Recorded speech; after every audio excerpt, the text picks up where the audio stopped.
नमस्कार दोस्तों।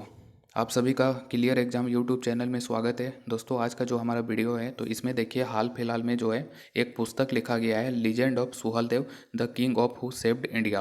तो करंट अफेयर का अगर क्वेश्चन एग्जाम में आता है तो ये क्वेश्चन हो सकता है कि आपको देखने को मिले इस पुस्तक के बारे में। तो इसका राइटर आपको पता होना चाहिए और साथ ही यहाँ पे जो ये सुहेलदेव जो राजा हैं तो इनके बारे में भी पता होना चाहिए। इनसे एग्जाम में क्वेश्चन पूछा जा सकता है, क्योंकि जो अभी करंट में जो न्यूज़ में चलता है तो आपने देखा होगा। अगर आप मतलब कि कम्पिटिटिव एग्जाम की तैयारी कर रहे हैं और अगर आप इस फील्ड में नए नहीं हैं, अच्छा खासा मतलब कि 6 महीना या 1 साल तक तैयारी किए होंगे, तो आपको पता चल गया होगा प्रीवियस ईयर को क्वेश्चन देखे कि जो करंट में न्यूज़ चलता है तो वही जो है उसी से स्टैटिक क्वेश्चन भी रिलेट करके एग्जाम में पूछा जाता है। तो यहाँ पे सुहलदेव के बारे में भी हो सकता है कि आपको कम्पिटिटिव एग्जाम में क्वेश्चन देखने को मिल सकता है, क्योंकि ये पुस्तक अभी लिखा गया है सुहलदेव के बारे में। तो सबसे पहले पुस्तक का देख लेते हैं कि इसके राइटर कौन है। तो देखिए the legend of Suheldev the king who saved India. तो ये जो पुस्तक है ये किसने लिखा है? तो legend of Suheldev the king of who saved the king who saved India नामक पुस्तक जो है इसको लिखा है अभी अमिश त्रिपाठी ने। अमिश त्रिपाठी वही राइटर हैं जिनके द्वारा एक बहुत ही फेमस किताब लिखा गया था और उस पुस्तक का नाम था द इमोर्टल्स ऑफ मेलुहा। कौन सा पुस्तक है? The immortal of Meluha. Immortal of Meluha.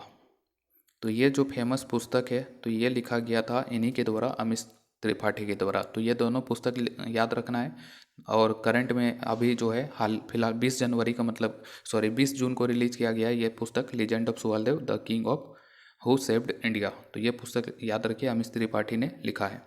और यहाँ पे देखिए अदर 3 ऑप्शन की डिस्कस करें तो यहाँ पे दिनयार पटेल जो है, तो दिनयार पटेल के द्वारा जो अभी हाल फिलहाल में जो दादा भाई नौरोजी है तो उन पे किताब लिखा गया था, Naoroji pioneer of Indian nationalism. तो ये लिखा गया था दिनयार पटेल के द्वारा। इसी तरह जो मेघा मजुमदार है तो इनके द्वारा भी एक पुस्तक लिखा गया है जून में ही, और इस पुस्तक का नाम था अ बर्निंग। और यहाँ पे जो गिरीश कुबेर है तो इनके द्वारा एक पुस्तक लिखा गया है शिवाजी इन साउथ ब्लॉक।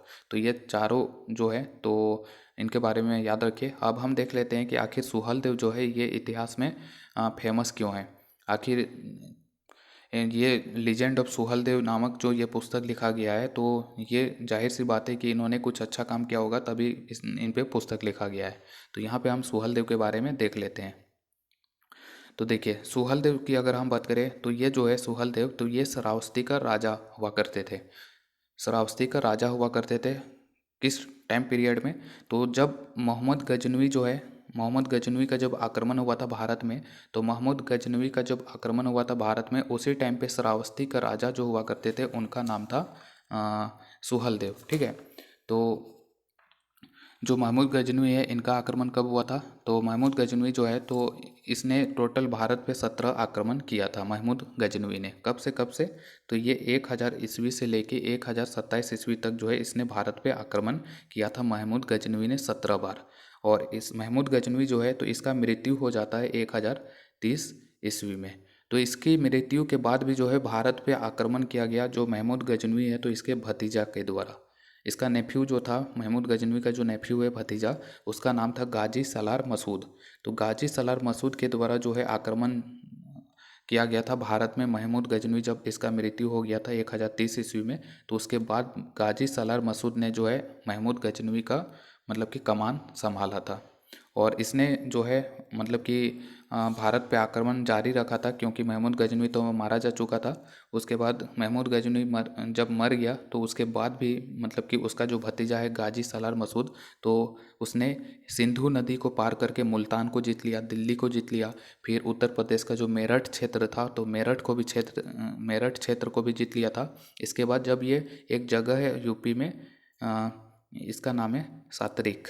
तो सातरिक क्षेत्र जब ये पहुंचा था ये उसका भतीजा गाजी सलार मसूद, तो इसने सातरिक जो क्षेत्र है तो इसी को इसने अपना केंद्र बिंदु बनाया था। यह सातरिक नाम का जो क्षेत्र है ये यूपी के जो बाराबंकी जिला है, यूपी का बाराबंकी जिला, तो उस जिले में पड़ता है ये बाराबंकी।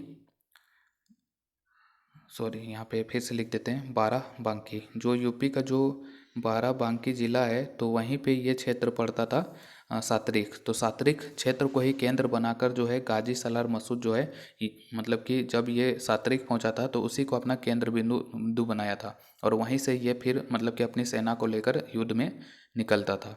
तो जो ये सात्रिक क्षेत्र है, तो सात्रिक क्षेत्र से जब युद्ध करने के लिए वो जब बहराइच पहुंचा था, उत्तर प्रदेश में ही ये जगह स्थित है बहराइच। तो बहराइच जब ये पहुंचा था 1033 ईस्वी में, तो उस टाइम पे जो श्रावस्ती का जो राजा था सुहलदेव, तो सुहलदेव के साथ इसका युद्ध हुआ था गाजी सालार मसूद का।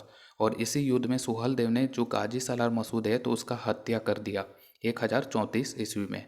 तो इसी के कारण से सुहलदेव जो है ये फेमस है, क्योंकि जो महमूद गजनवी है, तो महमूद गजनवी का जो अधूरा काम था भारत विजय का, तो उसको जारी रखा था गाजी सालार मसूद ने। और गाजी सालार मसूद को जितने भी राजा थे उस टाइम के क्षेत्रीय राजा, तो उन्होंने जो है इसको रोक नहीं पाया था, युद्ध में हरा नहीं पाया था गाजी सालार मसूद को। ये जीतता जा रहा था सारे युद्ध, लेकिन जो सुहलदेव है, तो सुहलदेव से जब इसका आक्रमण हुआ तो गाजी सालार मसूद हार गया युद्ध में, और सुहलदेव ने गाजी सालार मसूद का हत्या कर दिया 1034 ईस्वी में, में ही युद्ध के मैदान में। तो इसी के कारण से सुहलदेव जो है ये फेमस है। इसी के कारण से इनको लीजेंड कहा जाता है, क्योंकि गाजी सालार मसूद को इन्होंने युद्ध के मैदान में परास्त किया और उसका हत्या कर दिया 1034 ईस्वी में। और इसके बाद जो गाजी सालार मसूद है, जब ये युद्ध में हार जाता है तो इसके बाद इसका दरगाह बनाया गया था उत्तर प्रदेश के बहराइच जो जगह है, तो वहीं पे इसका दरगाह भी है। और ये जो युद्ध है, सुहलदेव की बात करें या जो ये महमूद गजनवी का जो ये भतीजा है गाजी सालार मसूद, तो इन दोनों के बारे में जो हमें जानकारी का स्रोत मिलता है, ये पुस्तक एक है मीराते मसूदी। तो जो ये मीराते मसूदी है, तो इसी पुस्तक से हमें गाजी सालार मसूद के बारे में जानकारी मिलता है। और ये जो मीराते मसूदी नाम का जो पुस्तक है, तो इसको लिखा है अब्दुर रहमान चिश्ती। अब्दुर रहमान चिश्ती के द्वारा ये पुस्तक लिखा गया है मीराते मसूदी। तो इसी पुस्तक से हमें इस युद्ध के बारे में जानकारी मिलता है, सुहलदेव के बारे में भी और गाजी सालार मसूद के बारे में भी। तो इतना सारा फैक्ट जो है सुहलदेव के बारे में जानकारी रखिए, हो सकता है कि आपके एग्जाम में कभी ये क्वेश्चन देखने को मिल जाए। और यहाँ पे देखिए जो ये जो गाजी सालार मसूद है ना, तो गाजी सालार मसूद को गाजी मियाँ के नाम से भी जाना जाता है। गाजी मियाँ के नाम से भी जाना जाता है गाजी सालार मसूद को। तो इसी तरह के और भी वीडियो देखने के लिए हमारे चैनल को सब्सक्राइब करें, क्लियर एग्जाम यूट्यूब चैनल को। वीडियो अच्छा लगा तो लाइक कर दें और दोस्तों को भी शेयर करें। Thank you.